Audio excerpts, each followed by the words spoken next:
சில தவறுகள் ரகசியமா இருந்து அந்த ரகசியம் வெளிப்படும்போது அதே விஷயம் பெரிய பிரச்சனையா மாறிடும். சில பேருக்கு மட்டும்தான் அதை திருத்திக்கிறதுக்கான வாய்ப்புகள் கிடைக்கும். ஆனா அந்த வாய்ப்பு கிடைச்சுமே கூட அந்த தவறு திரும்ப திரும்ப நடந்தா விளைவுகள் ரொம்ப மோசமா இருக்கும். அந்த வகையில தெலுங்கானாவில் நடந்த ஒரு கொடூரமான சம்பவத்தை பத்தி தான் இன்னைக்கு இந்த வீடியோவில் நாம பார்க்க போறோம். நீங்க பார்த்துட்டு இருக்கிறது நடந்தது என்ன?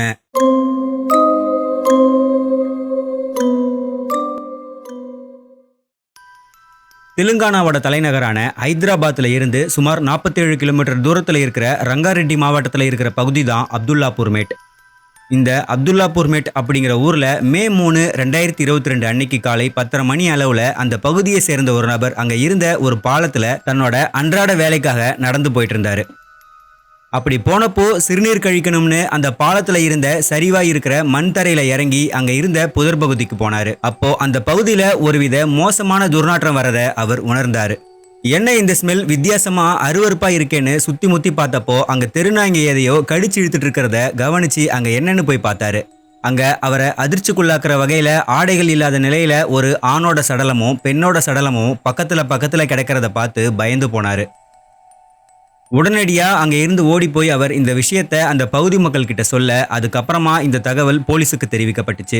தகவல் கிடைச்சதும் சம்பவ இடத்துக்கு உடனடியா வந்த போலீஸும் தடயவியல் மற்றும் கைரேகை நிபுணர்கள் அடங்கிய குழுவும் அந்த பகுதியை மொத்தமா தங்களோட கட்டுப்பாட்டுக்குள்ள கொண்டு வந்து தீவிரமா சோதனை பண்ணாங்க.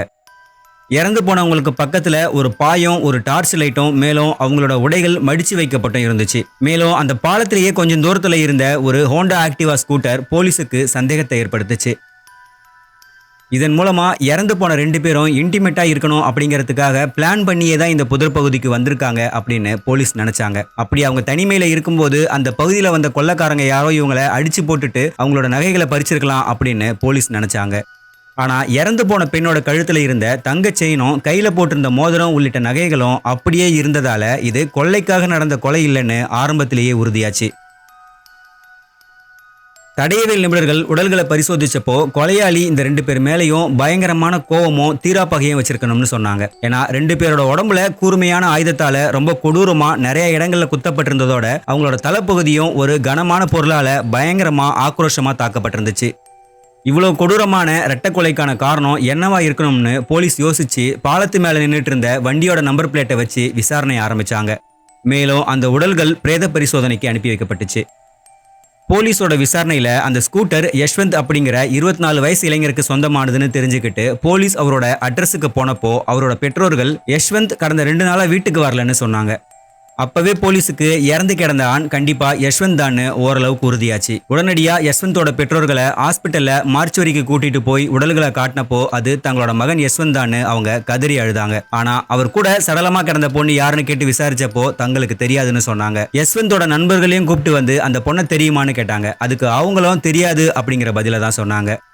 யஷ்வந்த் ஹைதராபாத்ல டாக்ஸி டிரைவரா வேலை பார்த்துட்டு வந்தாருங்கிறதும் அவருக்கு கல்யாணமோ இல்ல வேற காதல் விவகாரங்களோ பேரண்ட்ஸுக்கு தெரிஞ்ச வரைக்கும் இல்லைங்கிறதும் விசாரணையில தெரிய வந்துச்சு.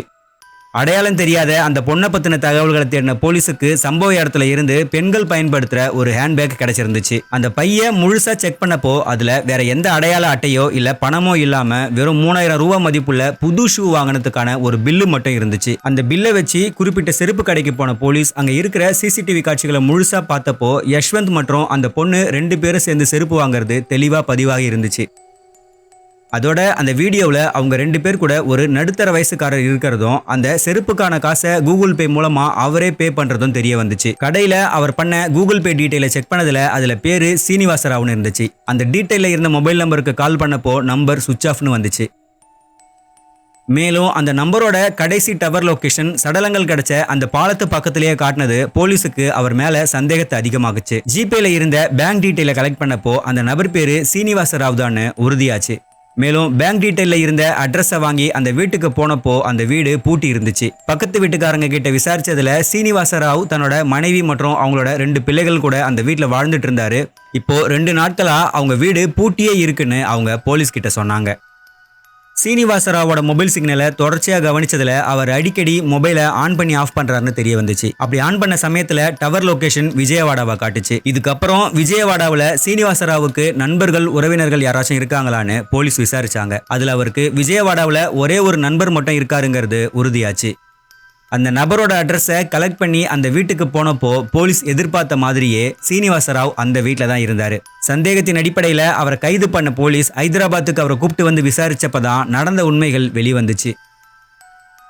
ஹைதராபாத்தை சேர்ந்த 45 வயசான சீனிவாச ராவுக்கு பல ஆண்டுகளுக்கு முன்னாடி ஒரு பெண்ணோட திருமணம் நடந்து அவங்களுக்கு 3 பசங்களும் இருந்தாங்க. ஆனா அந்த குடும்பத்தில் ஏற்பட்ட சில பிரச்சனைகள் காரணமா கருத்து வேறுபாடு ஏற்பட்டு கணவன் மனைவி விவாகரத்து பண்ணி பிரிஞ்சு வாழ்ந்தாங்க. சீனிவாச ராவ் தன்னோட பசங்களை தன்னோட அம்மா அப்பா கிட்ட விட்டுட்டு அப்துல்லாபூர் மேட்ல தங்கி தன்னோட பிசினஸ் பண்ண ஆரம்பிச்சாரு.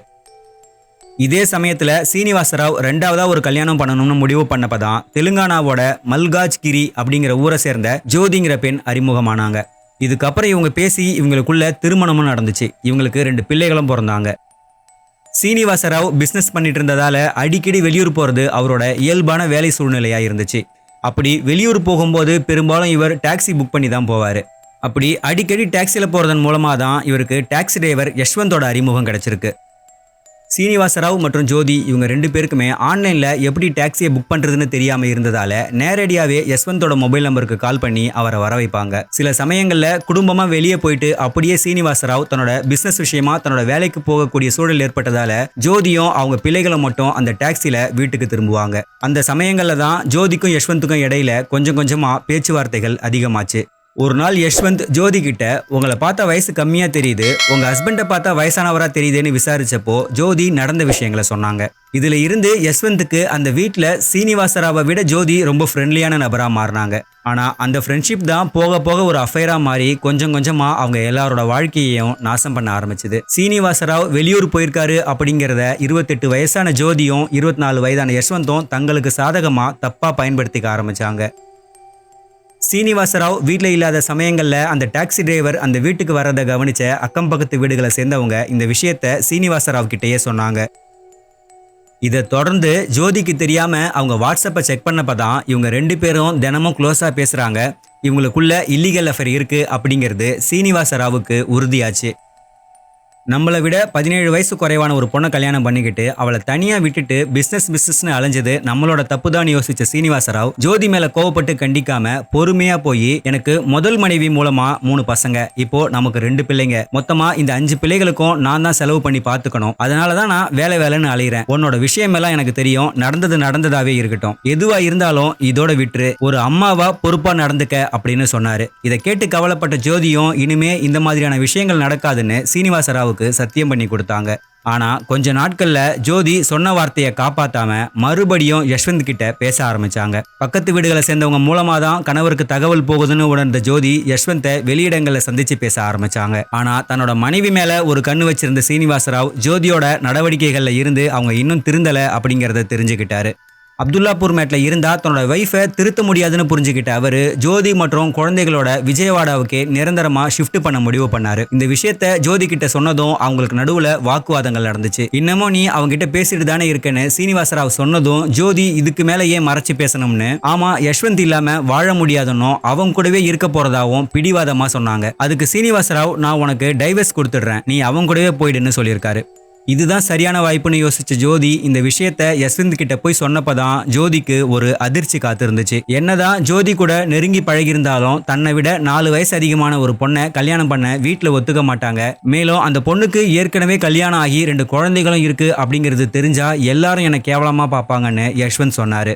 இப்படியான இக்கட்டான சூழ்நிலையில தான் அவங்க 3 பேருமே ஒரு முடிவெடுத்தாங்க. ஜோதி தன்னோட குழந்தைகள் கூட விஜயவாடா வரத்துக்கு ஓகே சொன்னாங்க. ஆனா அப்படி வரத்துக்கு முன்னாடி கடைசியா ஒரு முறை யஷ்வந்தை சந்திச்சு பேசணும், அவனுக்கு ஏதாச்சும் கிஃப்ட் வாங்கி தரணும்னு சொல்ல அதுக்கு சீனிவாச ராவும் ஓகே சொன்னாரு. யஷ்வந்துக்கு இந்த விஷயம் சொல்லப்பட அவரும் மீட் பண்றதுக்கு ஓகே சொன்னாரு. தன்னோட மனைவி திருந்தி தான் கூடவே வரப்போறா அப்படிங்கிற எண்ணம் சீனிவாச ராவுக்கு இருந்தாலும் இன்னொரு பக்கம் யஷ்வந்த் கல்யாணம் பண்ணிக்க மாட்டேன்னு சொன்னதால தானே வேற வழியே இல்லாம தானே நம்ம கூட வர்றா. இத்தனை நாள் நமக்கு தெரியாம பழகின இவங்க இதுக்கப்புறம் நம்ம விஜயவாடா போனதுக்கு அப்புறமாவும் பேசிக்க தானே அதிக வாய்ப்பு இருக்கு அப்படின்னு 2 மனநிலையில இருந்தாரு. இப்படியான குழப்பங்களுக்கு நடுவுல தான் 2022 மே 1 அன்னைக்கு மாலை அவங்க 3 பேருமே ஒரு டீ கடையில சந்திச்சாங்க. அதுக்கப்புறம் ஒரு செருப்பு கடைக்கு போய் ஜோதி யஷ்வந்துக்கு 3000 மதிப்புள்ள ஒரு ஷூவை வாங்கி கொடுத்தாங்க. அதுக்கான பேமெண்ட்டை சீனிவாச ராவ் கொடுத்தாரு. இதை தொடர்ந்து மது குடிக்கலாம்னு யோசிச்ச சீனிவாச ராவ் யஷ்வந்துக்கும் சேர்த்து வாங்கிக்கிட்டு ஏதாச்சும் ஒரு அமைதியான இடத்துல போய் குடிச்சு பேசிட்டு விடியற் காலையில கிளம்பலாம்னு ஐடியா சொல்ல அதுக்கு ஜோதியும் யஷ்வந்தும் ஓகே சொன்னாங்க. அதை தொடர்ந்து ஒரு கடையில பாயும் இன்னொரு கடையில டார்ச் லைட்டும் வாங்கிக்கிட்டு அங்க இருந்து கிளம்புனாங்க. அப்துல்லாபூர் மேட்ல ஒரு ஆள் நடமாட்டம் குறைவான பாலத்துக்கு பக்கத்துல இருந்த புதர் பகுதிக்கு போன அவங்க அது வரைக்கும் நடந்த விஷயங்களை பத்தியும் தங்களோட எதிர்காலத்தை பத்தியும் பேசிக்கிட்டு இருந்தாங்க. அப்பதான் சீனிவாசராவ் ஒரு முக்கியமான வேலையை பண்ணாரு. வாய்ப்பு கிடைச்சா இவங்க தப்பு பண்றாங்களா அப்படிங்கறத உறுதிப்படுத்திக்கிறதுக்காக அவங்க கிட்ட, நீங்க 2 பேரும் சந்திச்சுக்கிற கடைசி நாள் இதுதான், அதனால நீங்க விருப்பப்பட்டபடி இப்ப இருந்துக்காங்க, நான் எதுவும் சொல்ல மாட்டேன் அப்படின்னு அவங்க கிட்ட சொன்னாரு. இந்த பொண்ணை கல்யாணம் பண்ணா என்னை கேவலமா பார்ப்பாங்கன்னு சொன்ன யஸ்வந்தும் அவர் சொன்ன வார்த்தைகளை கேட்டு உண்மைகளை உணர்ந்த ஜோதியும் அது எல்லாத்தையும் மறந்துட்டு சீனிவாசராவை பக்கத்துல வச்சுக்கிட்டு எந்த குற்ற உணர்ச்சியும் இல்லாம தங்களோட விருப்பம் போல இருந்தாங்க.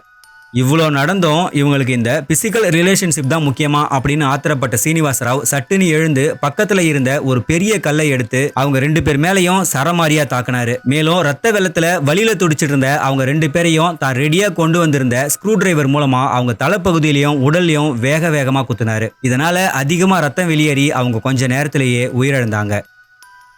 இதுக்கப்புறம் அவங்க 2 பேரோட மொபைலையும் சுவிட்ச் ஆஃப் பண்ணி எடுத்துக்கிட்டு அங்க இருந்து தன்னோட பைக்ல கிளம்பின சீனிவாசராவ் ஏற்கனவே ஒரு நண்பர் வீட்டுல விட்டிருந்த தன்னோட பிள்ளைகளை கூப்பிட்டுக்கிட்டு உடனடியா விஜயவாடாவுக்கு கிளம்பி போனாரு.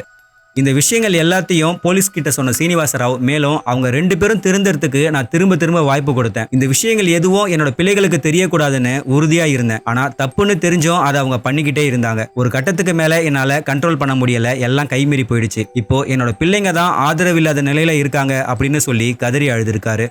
இந்த வழக்கு இன்னமும் ஹைதராபாத் செஷன்ஸ் கோர்ட்ல நடந்துகிட்டு தான் இருக்கு, தீர்ப்பு வழங்கப்படல.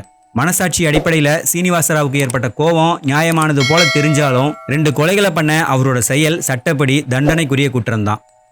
இந்த வழக்கை பத்தி நீங்க என்ன நினைக்கிறீங்க அப்படின்னு உங்களோட கருத்தை கமெண்ட்ல சொல்லுங்க. இதே மாதிரி இன்னொரு வீடியோவில் சந்திக்கலாம்.